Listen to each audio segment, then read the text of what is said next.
机器第一次使用的时候，接线一定要注意啊。机器上面这个红色、黄色和蓝色这三根是活线啊，这三根线粗一点。然后这根黑颜色的这根是零线，这根线要细一点。这根线是零线，一定不能接错啊。这三根呢，先随便接了再说，接好了之后送电。送电了之后，这个红色的指示灯就应该是亮的。然后现在开始启动机器，按这个绿色钮启动。啊，这个绿色灯就亮了。亮了之后，现在先用手动试一下这个机器接的这个方向是不是对的。啊，这个是按下去啊，按下去了之后，这个手动推杆。啊，如果你推动的时候，它是可以正常工作。啊，这个灯它会亮的，压紧了之后，它可以正常工作，就表示你这个电动机的方向是对的。如果说你开机了之后，你这个推的话，它动不了，就表示你的这个电源这个方向接错了。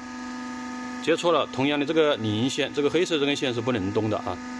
火线这三根火线这里，你可以任意找两根互换一下位置就可以了。然后换好了之后，同样的再开机。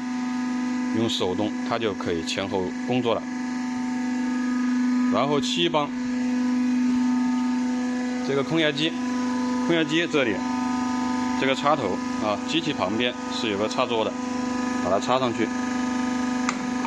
这个插座只在这个电机启动了之后才会有电，电机不启动的时候，它这个地方是没有电的。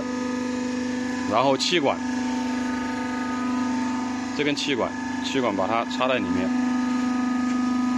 插的时候把这个滑环推到后面去，插进去，然后滑环放掉就可以了。还有就是这个一定要打的这样才是开。现在是手动啊，手动的话，你直接可以放产品，它可以直接挤压自己风口。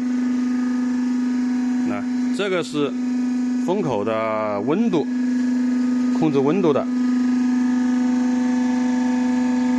现在是26，这个数字越大，温度越高，啊，这个可以直接调节的。啊，我们先调36试一下啊，刚开始温度调高一点。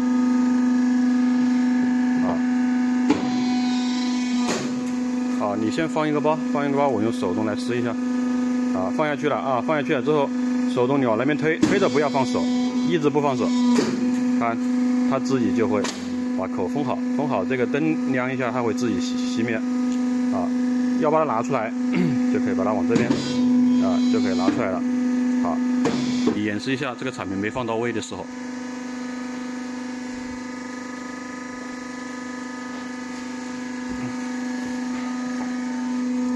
看，如果说你现在这个产品没放到位，眼看就要把它夹住了，你把这个旋钮按下去。它就会机器立马停住，停住了之后，你就可以，这个时候它自动是失效了，你只能通过这个手动开关，你看到啊，手动开关，你要再把它推出来，啊，推出来之后就可以再重新开始，现在直接开自动，就往右边拧一下，啊，它自己弹起来。